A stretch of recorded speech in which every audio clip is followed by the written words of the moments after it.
Est-ce qu'on peut passer à la protection des données? Alors, mais vraiment vite fait, parce que c'est vrai que... Nous, qui vont chercher nos Non, propres mais chez clients, Carrefour ça, Voyage, c'est ils rien. verrouillent. Ouais. Bon, ouais, c'est pas pareil. Nous, on est des neuneux, nous, on est des indépendants. Nous, on est des indépendants. On sait bien qu'on est dans un monde de désintermédiation. Ah ouais, c'est ça. On le sait bien. Maintenant, c'est Moi, je pense qu'il faut soit être on va à aller l'aise. se battre dossier Voilà. par dossier, soit on se dit bon, bah écoute, le monde change, Bah, tout le monde les modes de change. consommation changent, les modes de distribution changent, les modes de tour operating également. Et voilà, évoluent. Et surtout, les Et je clients pense reviennent, que. c'est ça qui est fabuleux, je trouve. Mais néanmoins, il y a un vrai retour en agence de voyage. Et ça, c'est le point positif. Ah oui, oui, ça je te rejoins de- complètement. Alors moi qui découvre de ce qui le s'est réseau passé physique l'année depuis dernière. 1 an et demi. Non mais j'avoue. Oui, parce que tu étais quand même... Ah oui, j'étais plutôt pure Ottier, player. Ottier, Ah Ottier, ouais, bah oui. j'étais Ottier pendant plusieurs années. Et j'avoue que découvrir le réseau d'agences de voyage, sa valeur ajoutée, La proximité. la proximité avec le client, absolument, Ouais. c'est incroyable. Et on note un vrai retour en agence de voyage. Moi, j'avoue que j'ai été absolument scotchée par le nombre de clients qui rentrent, par également, allez, il faut le dire, hein, le rôle et l'importance de nos conseillers voyage. C'est impressionnant tout ce qu'on leur demande. Je pense que ce métier-là, ça ce sera peut-être un sujet pour la prochaine. C'est un métier difficile. Je pense que c'est un métier qui est sous-estimé, réellement sous-estimé, qui mériterait d'être considéré. Parce que Elles font quoi pour la quand on leur- reconsidération des conseillers voyage? Donc là, il y a une augmentation du salaire minimum, c'est ça, si j'ai bien compris? Qui reste quand même relativement minime, ouais, c'est ça? Non, En mais fait, je pense pas que les gens ne soient pas bien considérés. Enfin, en tout cas, nous, chez Thomas Cook, l'accent j'ai dit aussi... valoriser. Attention, Voilà. la considération dépend de chacune des marques. Voilà. Et des ça, présidents c'est- ou des c'est- dirigeants. C'est J'ai dit crucial. valoriser. Ce Vous n'est voulez- pas Toi, pareil. Muriel, tu voulais parler des rénovations d'agences. Je peux te rénover toutes les agences du monde et mettre des milliers d'euros dans des belles agences. Si j'ai pas les équipes qui sont motivées, qui sont formées, qui sont compétentes, la différence, elle se fait là. Moi, on a mis en place un système de NPS, de mesure de la note de recommandation de nos clients. Et on récupère des verbatims. Je recevais des verbatims ce matin de client qui écrit j'ai passé 80 heures sur internet à essayer de me monter un paquet, j'ai jamais réussi, je suis allé à l'agence en 2 heures, je l'ai vu s'escrimer, passer 10 coups de fil mais aller aux bons endroits et je suis reparti et en plus elle m'a réservé un voyage où j'ai fait une extension sur Rodrigue, grâce à elle j'ai découvert ça. Et la personne écrit j'ai passé 80 heures sur internet. Plus loin on lit j'ai acheté dans l'agence, elle était 100 € moins chère, plus chère que sur internet, mais parce qu'elle s'est bien occupée de moi et parce qu'elle me connaît, j'ai préféré réserver ici.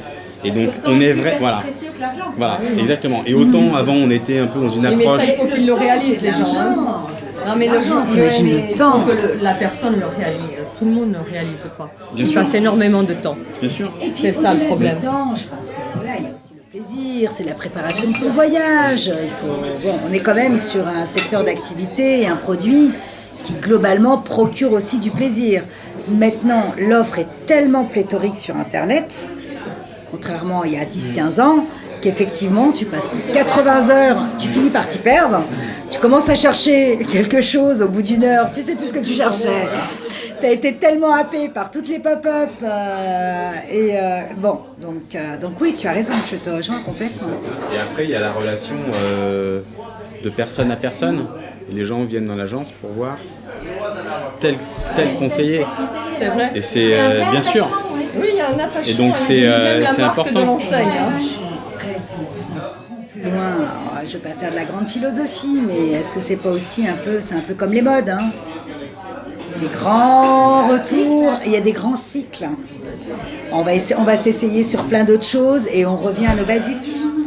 Donc je pense que comme l'humain, il y a eu un nouveau mode de communication, des nouveaux systèmes de distribution, une offre absolument extraordinaire qui attire d'abord la curiosité, ensuite on a l'impression d'être complètement indépendant et de ne... Parce que ça, c'est que les gens ils aiment d'être en voyage. Mais oui, mais c'est un métier ça, absolument. Ça les attire. Mais oui, Moi, j'ai c'est le plaisir, J'ai une c'est discussion le métier de rêve. avec une personne qui en plus, sa femme est dans le monde du voyage et lui, il a un poste au ministère. Ils sont heureux d'avoir réalisé le soi-disant plus beau voyage de leur vie sur Internet parce que le fils l'a organisé. Mais en même temps, voilà, c'est le plaisir de dire, voilà, j'ai réalisé quelque chose et moi, je me suis transformée en agent de voyage parce que quelque part, notre métier, il attire et il fait des envieux parce que tout le monde rêve. En fait, c'est le rêve. Tu dis quand tu fais du voyage. Ah non, alors là, on a l'impression. Enfin. C'est ça. Ils se sont transformés en agent de voyage. Ouais. Et après, ils réalisent que l'agent de voyage, c'est galère quand même. Hein. Donc ils reviennent voir leur agent de voyage en disant j'ai essayé, voilà, je reviens parce que j'ai passé beaucoup de temps et j'y suis pas arrivée. Donc ça, c'est compliqué. C'est une grosse opportunité pour notre métier. J'ai loupé ci, j'ai loupé ça, j'avais pas l'information. Eh ben oui. Oui, mais alors, après, encore une fois, dire les gens... Chez Thomas Cook, en tout cas, nous on veut tout. C'est-à-dire qu'on veut fromage et dessert. On veut vendre dans les agences, mais on veut aussi vendre sur Internet. Parce qu'aujourd'hui, il faut faire les deux. Donc on n'est pas forcément... Alors effectivement, je suis d'accord avec toi, il y a toujours un effet de balancier où les gens reviennent en disant je vais m'aventurer sur Internet, c'est compliqué. Et en fait, après... Ça dépend ce que ça fait. Oui, mais ce qui se passe, c'est qu'effectivement, en faisant ça, le client, en fait, comprend la complexité de la chose et donc va mieux valoriser la valeur ajoutée de l'agence de voyage. Mais s'ils y reviennent, c'est pas juste un effet de mode, c'est parce qu'ils trouvent un service, ils trouvent une valeur et une relation. Et donc, voilà. Par contre, c'est pas valable sur tout. C'est pas valable sur tous les types de packages. Séjours et de packages, donc, voilà. forcément. Donc c'est une bonne nouvelle, mais jusqu'à le prochain coup de balancier. Donc de toute façon, il faut qu'on propose aux clients la commodité de l'accès à tous les canaux. Et c'est ça le vrai service. On va pas parler des grèves. Ça veut dire que l'un n'empêche pas l'autre. Aujourd'hui, le marché, il est à 50-50. Hein. Il est 50% offline, 50% online. Donc globalement, c'est le parfait équilibre. Grâce à Air France finalement, hein, tu sais. Grâce à Air France, hein, parce que les grèves, quand même, ils réalisent quand il y a une grève. Ils réalisent l'importance de l'agent de voyage, la reprotection des clients sur les vols. Tout ça, ils le réalisent. Donc finalement, ça, les agents de voyage, vous ne pouvez pas dire, nous, ils sont en grève et non, vous assistez vos clients. bien sûr, on est là à 21h, 22h, c'est la moindre des choses. Des clients qui globalement n'ont pas acheté des billets d'avion dans leur agence, qui vont appeler leur agence de voyage en disant tu pourrais pas me filer un petit coup? Oui, et ben moi je vais te dire un truc, parce que je tourne beaucoup dans les agences, et une fois j'étais dans une agence, Thomas Cook, un client est rentré, il avait un problème comme ça sur un billet de train, il n'avait pas acheté dans l'agence, et ben on l'a aidé, quand même, et on lui a fait. Et en faisant ça, on a gagné un client. On n'a pas dit, et c'est vrai qu'on pourrait être tenté de dire, la prochaine fois vous passez par une agence, et donc... on va tous se mettre d'accord. Quand on peut rendre un service à un client, il n'y a pas de sujet. En pleine période de grève, quand tu as déjà X milliers de clients à reprotéger et que tu as X milliers de clients en plus et qui viennent dire tu peux m'aider, soyons honnêtes, on reste tous, même si on a la vision client. Bon, on doit aussi gérer un flux et on doit aussi gérer des priorités. Donc je te rejoins complètement, bien entendu. C'est du service, donc le service ensuite il va être priorisé en fonction de ton flux. Sur une période comme celle-ci aujourd'hui, voilà. Nous, on vend beaucoup de locatifs et les clients souvent achètent du Ryanair, du EasyJet ou achètent autre chose. Là, et c'était le cas, c'était Air France. Mais nous, on a les hébergements à disposition du client. Le client qui t'appelle et qui dit « j'ai pas d'avion », on pourrait lui dire « mais bon, tu nous aurais acheté l'avion et le pas ». Mais on le fait pas. Qu'est-ce qu'on fait? On essaye de trouver des solutions. De toute façon, t'as pas besoin de lui dire, il l'a déjà compris. Bien sûr, il le sait. T'as pas besoin de se faire justice en soulignant, ça sert à rien. Non, mais en même temps, voilà, c'est la valeur, c'est de dire on va trouver une solution. Voilà. Le dimanche à 22h. Le pauvre. C'est vrai que c'est la protection des données, parce que c'est aussi un gros sujet qui va arriver là pour le coup encore plus vite que la directive européenne. Et on va parler de la vente un peu sexy, Facebook, réseaux sociaux, etc.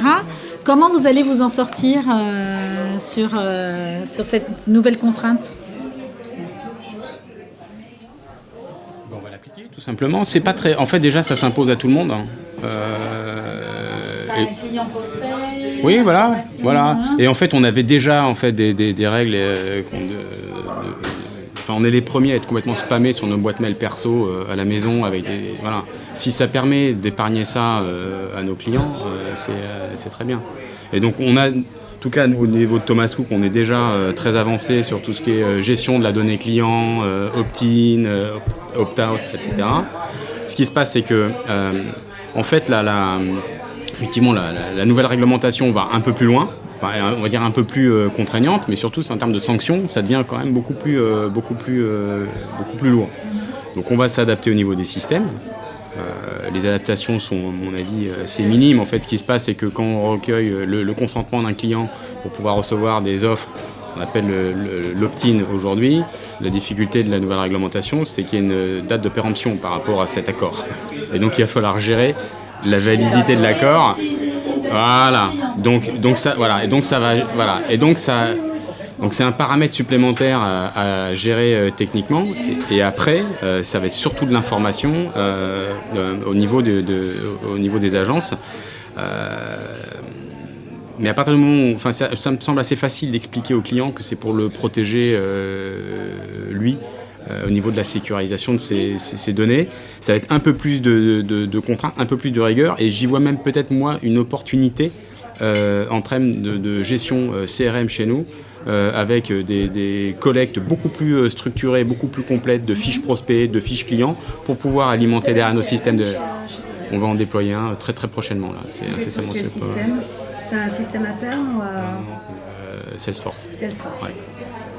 Ça veut dire, alors c'est certainement différent chez toi, Adriana, mais ça veut dire que quand même tout le paquet l'ensemble des prospects que chaque agence peut avoir ou chaque marque peut avoir peut diminuer comme neige au soleil si les choses ne sont pas présentées de façon sexy, engageante, avec une réelle stratégie. Ça veut dire que tu ne pourras plus communiquer quand même sur l'ensemble de ta base. C'est compliqué, non ? Mais je pense qu'il faut le faire intelligemment. Généralement, oui, voilà. À chaque problème, il y a forcément des opportunités. Et là, c'est peut-être aussi une opportunité à toutes les marques de se remettre en conformité et de pouvoir proposer des offres beaucoup plus personnalisées en fonction du besoin et de la volonté du client. D'accord. Le nombre de distributeurs ou d'agences ou même tous secteurs confondus qui ont l'impression d'avoir un fichier client, la data client, elle appartient au client. Tu vois, et à un moment donné, effectivement, la data du client, en plus de ça, le client qui, au mois de janvier, a fait une certaine requête, et pas forcément la même, va pas forcément faire la même 3 mois plus tard. Bon, qu'on le veuille ou non, le fait de ne pas considérer sa data, de ne pas considérer sa volonté, en tout cas, fait qu'il a fini par être spammé. On l'est tous, hein, quand on regarde notre boîte mail. Moi, j'ai dû changer 3 fois de boîte mail parce que c'était juste insupportable en termes de spam. Donc, je pense qu'effectivement, il faut aussi respecter les éléments, en tout cas, que le client souhaite recevoir. Nous, ça nous oblige à nous structurer, à nous outiller encore. On revient souvent à ce sujet. Hein. Donc, tu parlais d'un CRM. Nous, on est sur un opt-in group. Donc, Carrefour, c'est un sujet qu'il a traité depuis plusieurs mois et bien entendu, qui globalement, forcément, va rentrer dans cette nouvelle réglementation. Chez Carrefour Voyage, on a implémenté un nouveau CRM. Non, c'est pas Salesforce, c'est Microsoft 360. Qui est déjà déployé à l'intégralité du réseau et qui va nous permettre justement d'avoir une meilleure lisibilité sur toute la data client, mais également, pas seulement la data, mais justement la navigation, ce que recherche le client, ce qu'il souhaite avant tout et ce qu'il ne souhaite pas. Et pouvoir respecter à un moment donné également nos clients. Le seul problème que l'on va avoir, l'handicap que l'on va avoir, c'est les fichiers clients anciens. C'est-à-dire que là, il va falloir être très intelligent pour ne pas justement qu'il y ait cette déperdition de clients qui s'affolent. Et c'est là où il va falloir trouver une méthode pour lui dire, ne vous inquiétez pas, on a vos données, Maintenant, renouvelez-nous votre confiance, parce que c'est là-dessus qu'il va Bien falloir sûr. être très, très Bien fort. sûr. C'est comment on va le ramener à rester dans la confiance qu'il nous a donnée au moment où il nous a communiqué. Moi, j'ai des clients qui datent de 90. Il va falloir quand même leur redemander l'autorisation. Et c'est là où il va falloir qu'on soit bon pour ne pas les affoler. Voilà. Donc, Enfin, je sais pas ce que t'en penses, Non, mais je Jérôme, suis d'accord, il y a ça. Et puis, en fait, il y a de la rassurance sur la façon dont on collecte les données et ce qu'on en fait derrière. Et puis après aussi les rassurer sur le fait que dans nos systèmes d'information, on n'a pas des failles de sécurité qui fait qu'on peut se faire hacker et piquer les données. Donc le travail est double. Là, depuis, on s'est fait certifier PCI DSS chez Thomas Cook. Donc nous, on rentre aussi dans des process de certification qu'on va pouvoir afficher pour pouvoir donner aux clients ce niveau de rassurance. Et sur la partie protection des données, on pense tous, la collecte d'emails sauvages et derrière des campagnes d'emailing at large où on arrose toutes les bases clients. Nous, on le fait déjà plus. Et c'est vrai qu'on est tous spammés à longueur de journée par toutes les marques, les enseignes, j'en passe et des meilleurs. Si ça permet cette démarche de mieux protéger le client, donc lui donner de la confiance, faire qu'on a des actions CRM qui sont beaucoup plus ciblées et qui en plus permettent de faire le ménage dans les boîtes mail des clients, ça veut dire que nos communications elles vont beaucoup plus émerger, être beaucoup plus visibles et moins noyées dans ce déluge de mails sur des abris de jardin, des crèmes solaires. Des pratiques aujourd'hui qui sont déjà entamées par les plus grands, par tous les acteurs aujourd'hui auprès de leurs clients. Des mass mails. Ça fait quand même quelques années qu'on ne fait plus de mass mail à l'ensemble du fichier client. On ne fait plus, nous, peut-être en termes de voyage. Par contre, parce que je dis, moi je suis aussi à 2 boîtes mail parce que je reçois des pubs sur des volets, de la peinture, C'est comme les téléphones. Non mais c'est pas ça. Mais, sauf que je me suis inscrit nulle part. Et nos clients, c'est pareil. Donc quand vous envoyez dans votre boîte mail, moi je suis inscrit à toutes les newsletters de tous les opérateurs de tourisme. J'ai quand même du mal à voir les emails, parce que quand vous recevez 900 mails dans la semaine, et donc du coup, ça veut dire qu'en termes de retour et d'impact des campagnes mailing, si ça permet de réguler ça et de réglementer ça, forcément, on aura en termes de ROI, on aura forcément un meilleur retour. C'est mécanique. Pas de souci là-dessus.